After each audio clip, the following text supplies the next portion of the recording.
serions malades. Non. Oui. Et il parle d'expérience. Il parle d'expérience parce que dans ces expériences qu'il a eu à faire en tant qu'exorciste, il a eu à rencontrer pas mal de cas où ce n'est qu'à l'issue, n'est-ce pas, d'une fréquentation réelle du sacrement de la confession qu'il y a eu rupture des liens. Il y a eu rupture des liens.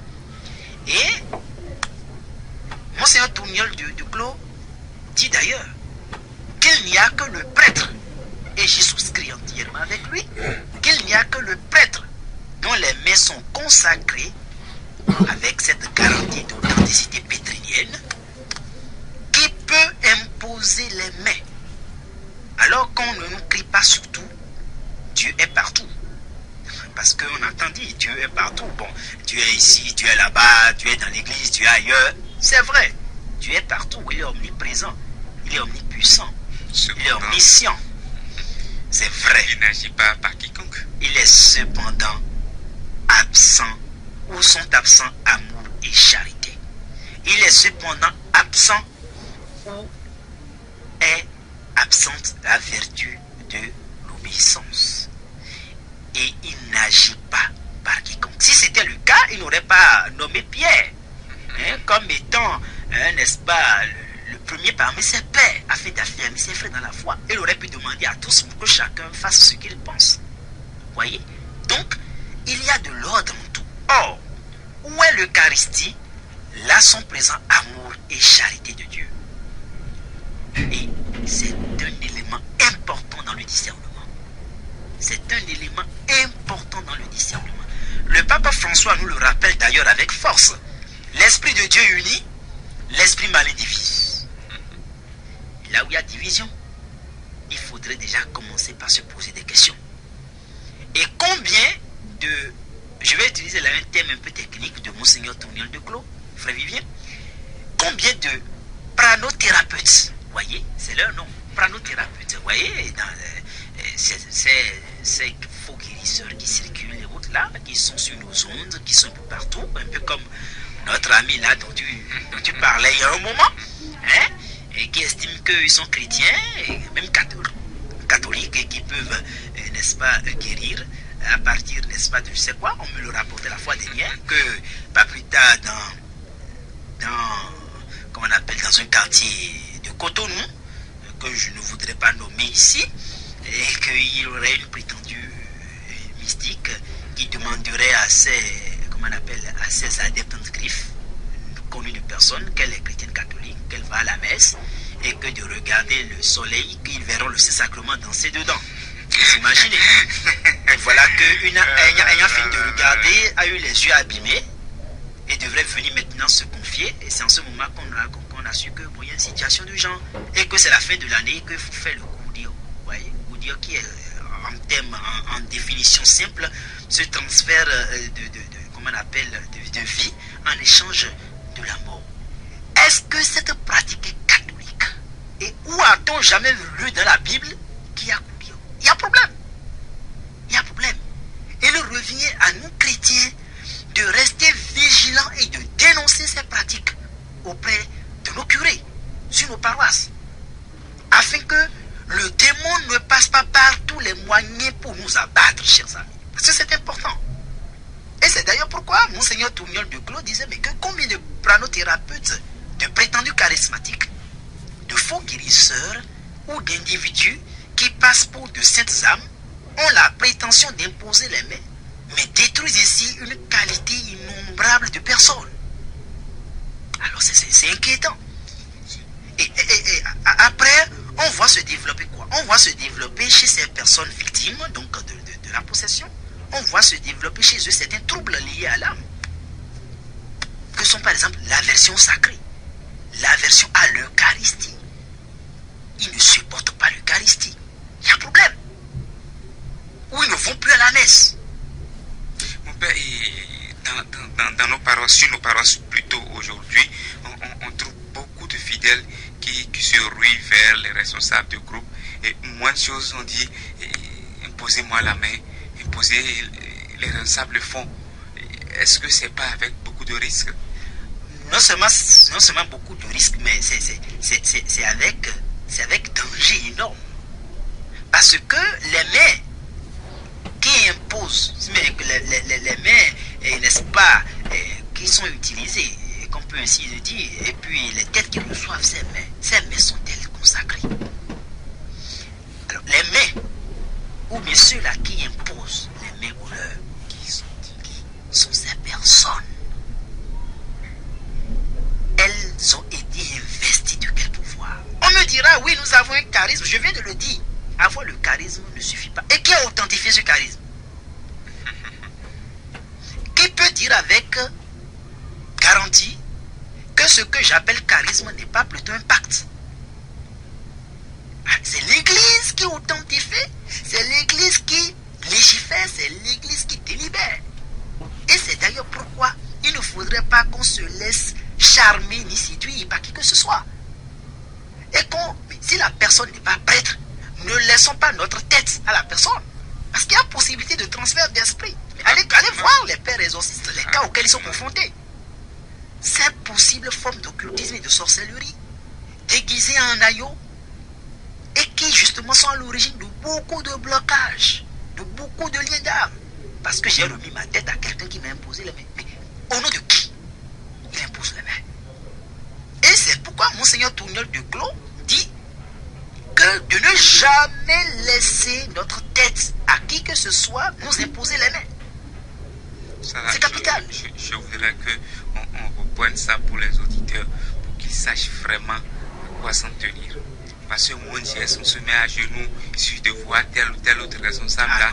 Et on les prend même pour des prêtres et on dit, il y a le responsable là, je vais prendre un peu de grâce. Et lui on dit en fond, il en a tchéodé, et puis les gens se plaisent à le faire. Il devient l'éclairé, l'éclaireur. Oui. Oui, ça ne se passe pas. Je le répète, Monseigneur Tourniol de Clos, donc l'auteur du livre Comment se défendre du malin, parmi les dispositions à prendre pour se défendre du malin, il y a cette disposition capitale. Ne laissez personne, et pour aucun motif, vous imposer les mains sur la tête. Parce qu'on serait malade, non. Il n'y a que le prêtre dont les mains sont consacrées. Et là, je cite le Père, et j'y souscris entièrement. Avec cette garantie d'authenticité pétrinienne. Quand on dit garantie d'authenticité pétrinienne, ça veut dire quoi? C'est-à-dire que dans Pétrinien, on a Pétrus, on a Pierre. Et celui qui ordonne prêtre, c'est l'évêque.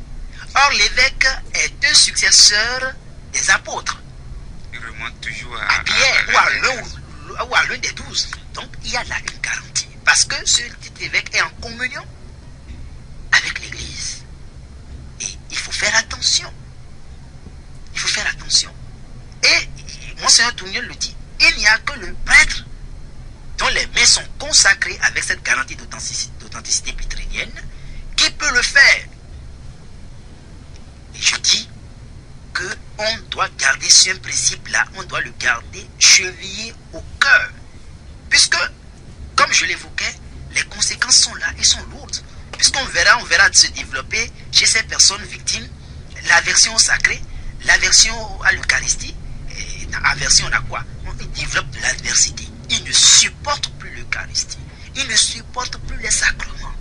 Et c'est ça qui fait, vous allez voir, dégoût à la prière, on ne prie plus. On manque la messe. On ne peut plus fixer. On ne se confesse plus. Vous allez voir des couples régulièrement mariés parce que se sont laissés embêter dans une situation sans issue. La dislocation intervient dans leur couple. Eux qui priaient ensemble en créant une église domestique en famille. D'ailleurs, même nous sommes, pour le compte de notre diocèse, nous sommes dans l'année de la famille. Et on y réfléchit d'ailleurs. Et on ne prie plus ensemble. Après, c'est la haine qui s'installe, c'est les rancunes qui s'installent. Et finalement, qu'est-ce qui se passe? Chacun d'eux devient vulnérable dans son coin. Et c'est la catastrophe. Alors, tout ça, c'est les troubles de l'âme. Et, en fin de compte, on va développer aussi quoi? Le goût effréné pour le blasphème. Nous l'avions vu. Dans le cas du phénomène qui a ébranlé certaines âmes fragiles, on a vu, n'est-ce pas, la prolifération des paroles blasphématoires, sans retenue. Sans retenue. Et peu cette propension à la perfidie, le goût à faire souffrir l'autre. Faire souffrir l'autre. Ça, c'est le soubassement de la sorcellerie. Et à être malveillant. Être malveillant. L'aversion même au prêtre. On ne supporte plus le prêtre. Voilà. Les troubles de l'âme. On critique le prêtre. Les troubles de l'âme. On parle mal de l'église. Les troubles de l'âme. On parle mal du pape. On parle mal de l'évêque. Ce sont les troubles de l'âme. Comme l'esprit a ses troubles, comme la psychose, la névrose et autres formes de troubles, la schizophrénie et autres, l'âme en voilà des cas. Comme dans le cas du corps, où quand le corps souffre, on se sent mal, on a des malaises, le vertige, et puis bon, on a mal dans le corps, l'âme aussi, voilà ses troubles. Et que de personnes en souffrent actuellement. Ceux-là qui ont commis le péché de l'apostasie étant chrétiens catholiques et qui se sont retrouvés un jour ou l'autre dans une secte, prétendant que parce qu'ils auraient été déroutés par un prêtre ou bien parce qu'ils auraient été déçus par tel ou tel autre comportement d'un responsable, qui n'ont pas trouvé la vérité. On aurait cru que plutôt que de croire en Jésus-Christ, ils croyaient plutôt en un homme. Voilà. C'est la fragilité de ces âmes. Et tout cela souffre d'un lien d'âme qui empêche l'âme de grandir, de croître et de s'épanouir. Vous voyez? Et voilà de quoi on parle. Alors, toutes ces maladies de l'âme que nous venons donc d'évoquer relèvent, comment on appelle, d'un ordre de satanisme pur. Et dans ce sens-là, il va falloir que nous commencions par faire attention. Est-ce que mon père, les rapports d'intimité entre hommes et femmes ne constituent-ils pas aussi des canaux de transmission de ces esprits-là? En dehors du mariage. Parce que dans le mariage, il y a, n'est-ce pas, cette communion qui existe entre les époux, à l'image de la communion qui existe entre Jésus-Christ et l'Église, son épouse. En dehors du mariage, l'acte d'intimité entre un homme et une femme est un péché, et c'est le péché de la fornication. Et c'est également l'occasion favorable où l'être est le plus vulnérable et s'expose donc aux manipulations démoniaques. Et beaucoup, justement, subissent des infestations à partir de là. Il y a aussi lien d'âme à partir de là. Surtout que si l'une ou l'autre partie contractante avait déjà fait obédience à une secte luciférienne ou à une divinité, la divinité se propage en matière de provision, puis ça se propage à partir de là. Et il y a actuellement beaucoup de canaux susceptibles de nous introduire dans les maladies de l'âme. Si nous ne nous accrochons pas au sacrement et que nous ne vivons pas en profondeur l'Eucharistie et le sacrement de la réconciliation. Parce que c'est les remèdes efficaces. Et efficaces avec grand E. Certaines émissions encore sur certaines radios ou télévisions de la place ne constituent-elles pas des risques aussi? Infestation voilà. réelle. Compte tenu du contenu de ce qui est véhiculé. Parce que le contenu de ce qui est véhiculé, nous allons y revenir quand on va voir avec le père Menrad Edgar. Le contenu de ce qui est véhiculé contient forcément des paroles. Il y a la puissance de la parole. Absolument. Aussi bien dans le mal que dans le bien. Le contenu de ces paroles, justement, n'est pas toujours orthodoxe. Surtout que c'est des émissions toutes faites de nature anticléricale, anti-ecclésiale, anti-chrétienne, orientée, et forcément ésotérique. Tout ce que je viens d'énumérer, ce sont les caractéristiques de l'ésotérisme. À dessein orienté contre l'Église, contre la foi, contre, n'est-ce pas, comment on appelle, le don qu'un chrétien, n'est-ce pas, doit faire en guise d'oblation à Jésus-Christ pour détruire l'âme. Donc déjà, la formater à la base, à partir de tout ce qu'elle écoute monter en temps. Et après donc, comment on appelle, la détruire et la rendre vulnérable aux éventuelles influences. Et il y a des émissions pour ça. Et c'est d'ailleurs pourquoi tout n'est pas permis. Certes, Saint Paul nous le disait, tout n'est permis, mais tout n'est pas profitable. N'est pas profitable. Et on doit le savoir. Et pour le savoir, il faut le connaître. Autrement, l'ignorance aussi peut tuer. Si. On peut mettre faute de connaissance. Absolument, le prophète Osée l'a dit. Et puis, il faut le dire, le démon lui-même confie à un prêtre exorciste, c'est le père Menrad Ebga qui l'avait dit, et Monseigneur Tourniol de Clou aussi, exorciste, tous sont tous deux exorcistes, il est revenu et dit, le démon lui-même confie un prêtre exorciste, a été obligé de dire que toutes ces personnes qui ont contracté des liens d'âme, qu'elles soient ou non de bonne foi, qui touchent les autres, font le jeu du malin. Je dis, ces personnes-là, qui n'étant pas prêtres et qui ayant contracté des liens, touchent, n'est-ce pas, les autres pour faire des transferts d'esprit, sciemment et à dessein, font le jeu du malin forcément. En chargeant de présence diabolique ces personnes. Et cela ne se révèle que des années plus tard. Ça peut ne pas se révéler tout de suite. Mais ça prend le temps de se révéler progressivement. Et c'est en ce moment que l'on commence par chercher la cause possible. Plutôt que d'agir sur les effets, on commence à rechercher les causes possibles de ce qui aurait pu se passer. Et voilà, souvent ce n'est pas facile, mais par la grâce du Seigneur, on finit toujours par remonter aux causes. Oui. Mais cela y a pris le temps de détruire pas mal dans l'âme. Et le père Menad Edgar écrit d'ailleurs, il dit, rapportant une de ses séances d'exorcisme, il dit, je n'ai peur, dit Satan, il rapporte ce que Satan a dit, il dit, je n'ai peur que des mains consacrées des prêtres. Je n'ai peur que des mains consacrées des prêtres. Alors, attention.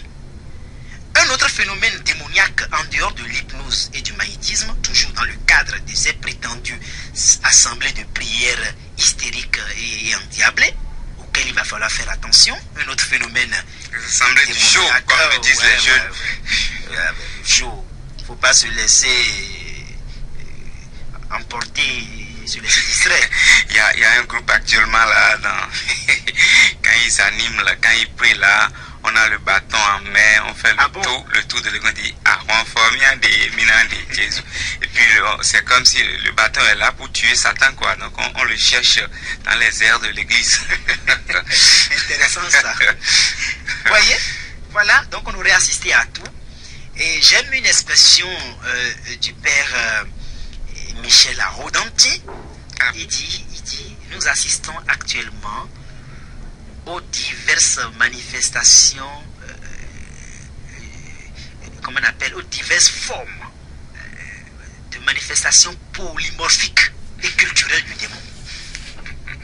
Le démon qui actuellement prend plusieurs formes de manifestations. Même, comment on appelle, au sein d'une assemblée de prière qui se dit la plus pieuse. Oui. C'est d'ailleurs pourquoi dans l'un des critères de discernement de l'Église, on dit la piété seule ne suffit pas. La piété apparente seule ne suffit pas. Il ne suffit pas seulement de se recroqueviller, de dire qu'on est en train de prier pieusement pour qu'on te déclare saint. On peut singer. On peut singer. C'est au fruit de l'arbre qu'on reconnaîtra de quoi il s'agit. C'est ça. Oui. Et l'esprit du Seigneur ne produit que de bons fruits. L'esprit du mal ne produit que les fruits contraires. Tu t'estimes mystique alors que régulièrement ta vie chrétienne comment on appelle, est dissoute. Et tu ne vis pas en communion avec les sacrements de l'Église. Et puis ta vie de témoignage de foi laisse à désirer. Alors, en quoi tu es mystique là? En quoi tu es mystique?